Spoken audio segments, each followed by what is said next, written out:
7h32. Base aérienne conjointe d'Elmendorf-Richardson, Alaska. L'alarme déchire le silence glacial alors que le F-22 Raptor de tête arrache ses roues du tarmac en 0,088 secondes, s'engouffrant dans une montée verticale à 9G qui fracasse le calme de ce matin d'automne arctique. Il n'y a pas de montée en puissance progressive. Pas de rituel.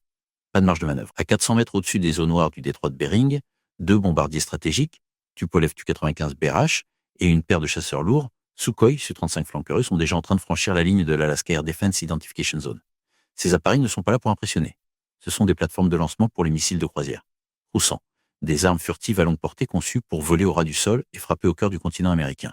Les pilotes américains poussent leur manette à fond, fonçant vers une interception d'une formation à capacité nucléaire avant qu'elle n'atteigne sa fenêtre de tir. C'est une collision à grande vitesse à enjeu existentiel entre 2 superpuissances au bout du monde. Et l'issue, contrairement à ce que les équipages russes s'imaginent, a déjà été décidée. La véritable bataille a commencé bien plus d'1 heure auparavant, loin sous les nuages. Dans les eaux grises et hostiles du golfe d'Alaska, le USS Hopper, un destroyer à missile guidé de la classe Harley Burke de 9000 tonnes, fendait des creux de 3 mètres à pleine vitesse. Le navire ne patrouillait pas au sens traditionnel du terme. Il chassait. Son radar à réseau faisait AN/SPY1D. Le cœur battant du système de combat Aegis était déjà en train de percer les brouillages électroniques russes depuis 1 heure. À 7h15 précise, le Hopper a verrouillé les bombardiers, Tu-95 alors qu'ils se trouvaient encore en eau internationale, capturant leur altitude exacte, leur vitesse, leur profil de montée. Mais le Hopper n'est pas resté passif. Son équipage a immédiatement transmis ses données via le réseau tactique sécurisé Link 16, une sorte d'internet haute vitesse pour la guerre, directement au NORAD. À 7h45, le calculateur Aegis avait déjà partagé une piste de qualité conduite de tir avec le quartier général de Colorado Springs. L'armée américaine venait de s'offrir 90 minutes d'avance pour positionner sa chaîne de destruction. Le USS Hopper ne s'est pas contenté d'observer les Russes. Il les a encerclés dans une bulle invisible, coordonnant ses capteurs avec les satellites de la Space Force américaine pour s'assurer que les 2 Tu-95 BRH ne puissent jamais se cacher derrière la courbure de la Terre. Dans le centre d'information de combat du navire, les marins simulaient déjà des tirs de missiles SM-6, calculant exactement où ils intercepteraient les missiles de croisière, poussant si les Russes osaient ouvrir leur soute. Le plan russe était ambitieux. L'exécution, cliniquement sophistiquée.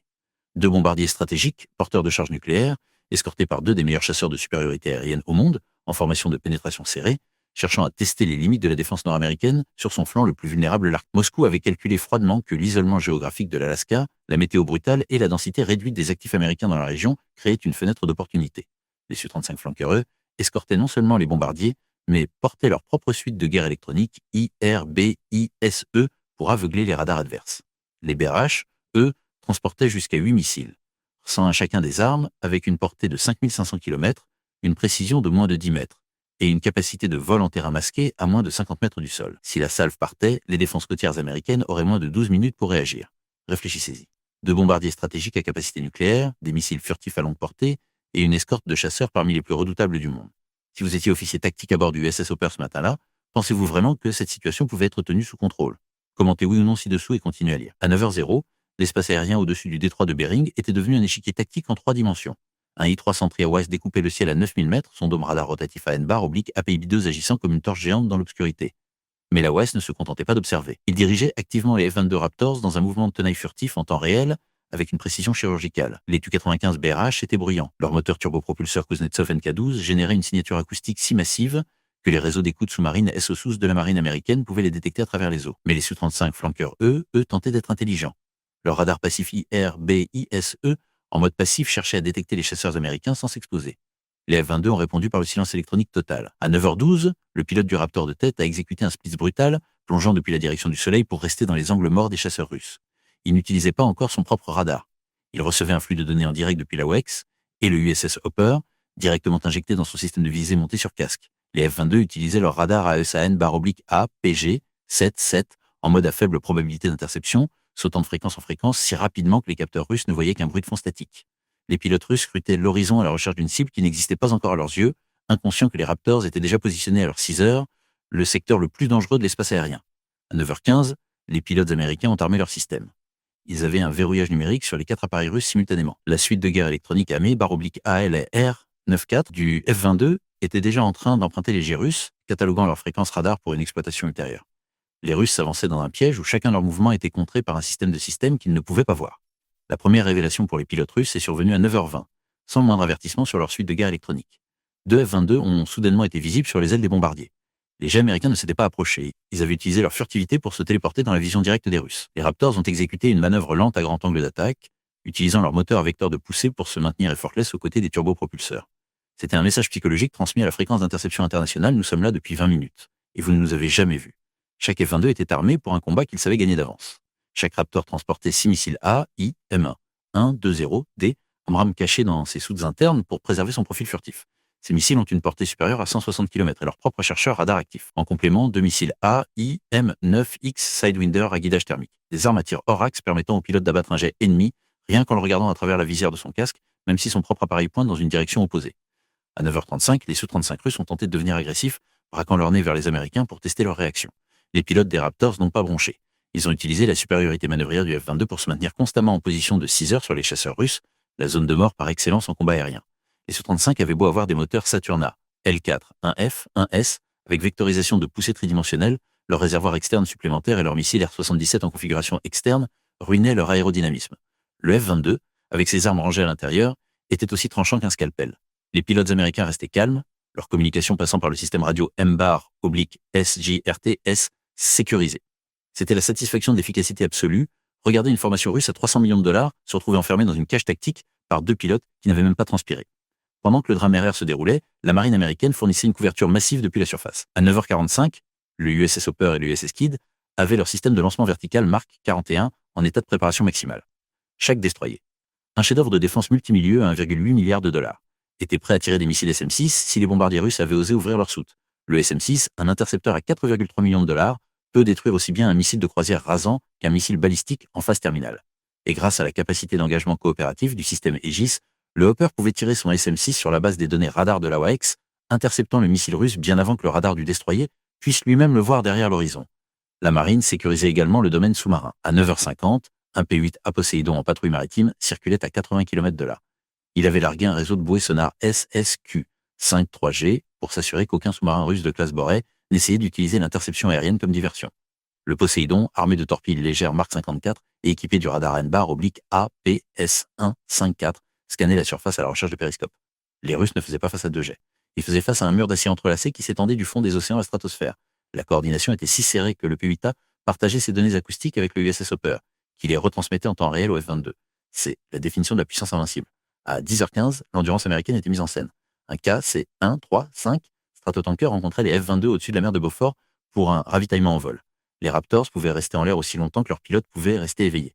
Le KC-1, 3, 5 était soutenu par un KC-46 Pegasus, garantissant que la chaîne de destruction ne tomberait jamais en panne sèche. Il en coûte environ 85. 0,000 $ de l'heure pour maintenir un seul F-22 dans les airs.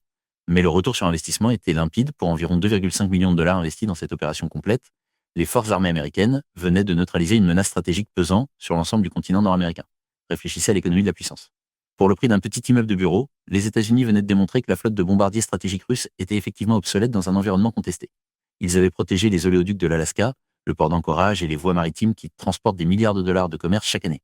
Les Tu-95 russes, des appareils coûtant des millions à maintenir et à faire voler, avaient été contraints de rebrousser chemin sans atteindre un seul objectif. Leurs missiles, 100, n'avaient jamais eu la moindre chance de quitter les soutes. Ce n'était pas seulement une victoire militaire. C'était une victoire économique, un signal aux marchés mondiaux que les routes commerciales arctiques étaient sécurisées et que les infrastructures énergétiques américaines étaient intouchables. À 10h20, le professionnalisme de l'opérateur du perchoir, ravitailleur du KC-46 Pegasus, était le reflet parfait de l'élément humain. Tandis que les jets se balançaient dans la turbulence arctique, le perchoir de ravitaillement était guidé avec une précision millimétrique, permettant aux pilotes de F-22 de maintenir leur attention sur les bombardiers russes, même en prenant du carburant. C'est une transition sans faille que la plupart des marines et forces aériennes du monde peinent à réaliser en plein jour, encore moins dans l'environnement à haute tension d'une interception active. Mais voilà ce que les Russes ignoraient encore. La partie la plus précieuse de cette opération n'était pas les bombes repoussées, ni les missiles qui n'avaient pas été tirés. C'était l'information.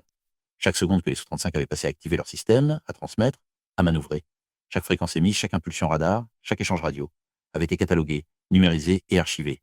À 10h45, les bombardiers russes sont finalement virés vers l'ouest, cap vers l'extrême-orient russe. Les F-22 les ont suivis jusqu'à ce qu'ils soient bien au-delà de la Diz, ne laissant aucune place aux provocations de dernière minute. Tandis que les Russes battaient en retraite, l'AOSS et le USS Hopper continuent à les pister sur encore 500 km. Le système américain ne s'arrête pas simplement parce que la menace s'éloigne.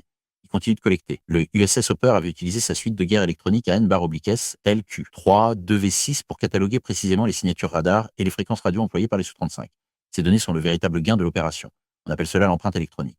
Chaque système radar possède une fréquence de répétition d'impulsion et une puissance de sortie unique. En capturant ces données à 10h55, la marine américaine disposait désormais d'une bibliothèque précise sur le fonctionnement exact de ces jets russes spécifiques. Ces informations seraient téléchargées sur les serveurs centraux de renseignement de la marine, où elle programmerait les contre-mesures électroniques de chaque autre navire et avion de la flotte. Les Russes n'avaient pas seulement échoué leur mission, Ils avaient accidentellement remis aux Américains les clés électroniques de leur propre défaite. La prochaine fois qu'un Su-35 allumerait son radar IRBIS, en mode actif, apportait des capteurs américains, ces fréquences seraient instantanément reconnues, exploitées et retournées contre lui. Ils avaient offert à leurs adversaires un manuel d'utilisation complet pour les neutraliser.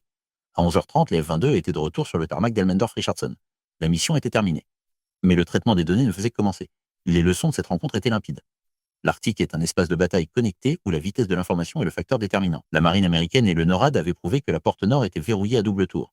Ils avaient démontré que même dans la région la plus reculée de la planète, la technologie américaine pouvait créer une vue omnisciente qui ne laissait à l'adversaire aucune opportunité de surprise. Et l'élément humain restait la partie la plus impressionnante de la machine. Le pilote de F-22 n'est pas simplement un aviateur, il est un gestionnaire de données, opérant une plateforme qui possède plus de puissance de calcul brut que 1000 PC de jeu haut de gamme, tout en encaissant 9G dans un cockpit glacial. Son professionnalisme, combiné à la discipline des marins à bord du USS Hopper, rendait la victoire américaine inévitable. Les équipages russes, eux, entraient dans une base où ils devraient expliquer pourquoi leur formation à 300 millions de dollars avait été effectivement mise sous cloche par un réseau qu'ils n'avaient même jamais vu. Cette interception ne s'est pas contentée de protéger l'Alaska. Elle a envoyé un message à chaque adversaire de rang mondial sur la planète: affronter la marine américaine et l'armée de l'air dans un environnement intégré est une stratégie perdante. La chaîne de destruction est trop rapide. Les capteurs sont trop aiguisés. La coordination est trop parfaite. Tandis que les bombardiers russes se posaient dans leur base. Leurs équipages devaient faire face à une réalité terrifiante. Ils n'avaient jamais contrôlé ce combat. Dès l'instant où ils avaient réchauffé leur moteur, ils se trouvaient déjà à l'intérieur d'une cage tactique américaine. Vous êtes maintenant l'officier tactique à bord du USS Hopper. Voici la situation. Il est 9h30. Vous avez les bombardiers russes verrouillés sur votre radar SPY1D. Soudainement, votre équipe sonar signale un contact de type biologique se déplaçant à 74 km/oblique. Un possible sous-marin nucléaire russe de classe Borei tentant d'utiliser l'interception aérienne comme diversion pour glisser au-delà de votre position. Au même moment, les 3 OX signalent que l'un des Su-35 a braqué son nez vers les F-22 et activé sa suite de brouillage. Vous avez une bande passante limitée sur votre réseau Link 16. Priorisez-vous l'envoi de données de ciblage pour le sous-marin vers le P8A Poséidon, ou dédiez-vous votre suite de guerre électronique à aider les F-22 à percer le brouillage du Su-35. Si vous ignorez le sous-marin, il pourrait atteindre une position de tir pour ses missiles nucléaires. Si vous ignorez le brouillage, les F-22 pourraient perdre leur avantage tactique et être contraints dans un combat tournoyant dangereux. Commentez votre tactique ci-dessous. Comment géreriez-vous la chaîne de destruction quand les enjeux sont aussi élevés? Dans le monde moderne, la guerre invisible est gagnée par ceux qui peuvent traiter les données plus vite que l'ennemi peut appuyer sur la gâchette. Les Tu-95 et les Su-35 russes étaient venus chercher une faiblesse et avaient trouvé un système de systèmes qui ne leur laissait aucune opportunité. La puissance coordonnée des forces américaines reste le maître incontesté de l'arc, garantissant que la porte nord reste verrouillée et que les règles du ciel restent entre les mains américaines. À votre avis, après ce coup sévère, la Russie va-t-elle rester tranquille et encaisser la défaite, ou prépare-t-elle discrètement une frappe de rétorsion encore plus dévastatrice? Partagez vos analyses stratégiques dans les commentaires. Abonnez-vous et activez les notifications car le prochain dossier classifié sera déverrouillé dans notre prochaine vidéo.